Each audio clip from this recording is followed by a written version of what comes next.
La date du 17 mai 1997, une date précieuse et historique pour la République démocratique du Congo, après s'être arraché de la main de l'oppression du maréchal Joseph Désiré Mobutu, avec en tête de liste cette image de l'entrée triomphale et cette marche de ces soldats appelés Kadogo sur les sols quinois. Une date inoubliable pour la plupart des kabylistes, dont ceux du Lualaba, qui n'ont pas voulu voir passer inaperçue cette journée du 17 mai à Kolwezi. En groupe restreint, respectant les mesures barrières, ces représentants et cadres de partis politiques, membres du Front commun pour le Congo FCC, ont eu des mots justes pour exprimer leur attachement à cette journée.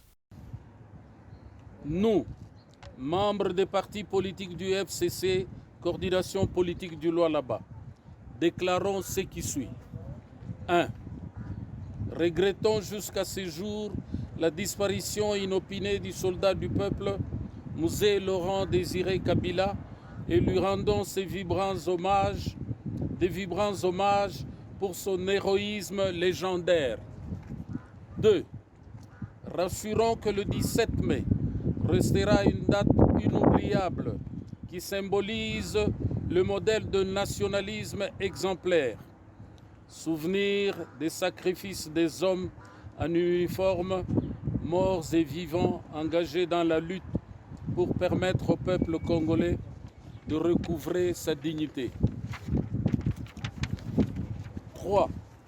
Saluons aussi la clairvoyance du camarade Joseph Kabila Kabange pour avoir fédéré toutes les forces vives de la nation à travers le Front commun pour le Congo, en vue d'un idéal commun, celui de la défense de la souveraineté et de l'intégrité de la République démocratique du Congo. 4.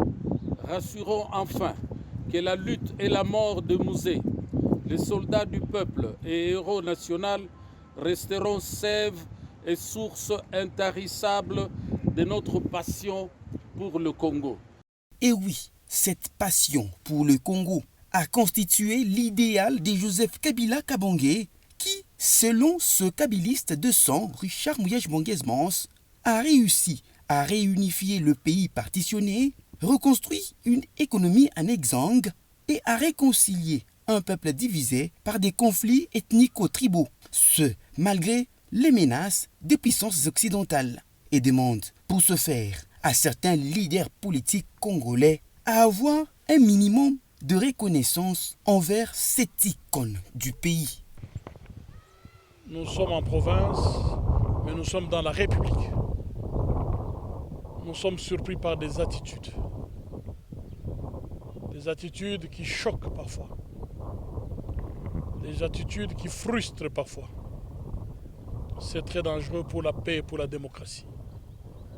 Je crois qu'il y a un effort à faire à ce niveau pour que ceux qui se disent acteurs politiques observent l'humilité. Joseph Kabila, quand on suit son cursus, c'est toute une école. Les gens s'étonnent comment à 29 ans il a pu réaliser ce qu'il a pu faire pour la République. Regardez autour de vous les jeunes qui ont 29 ans. Face à l'immensité des ouvrages politiques, des œuvres politiques qu'il a réalisées, on se demande comment il a pu le faire. C'est le fruit de l'humilité. L'humilité est indispensable pour un pays à multiples problèmes comme les nôtres. C'est une invitation à l'éthique qu'il faut pour préserver la paix. On n'est pas sur une scène de théâtre où chacun veut montrer ses biceps. Tous, comme un seul homme, ces cadres du FCC Lualaba ont déposé une gerbe de fleurs au monument d'Mzé Laurent Désiré Kabila, en mémoire de souvenirs de ce soldat du peuple.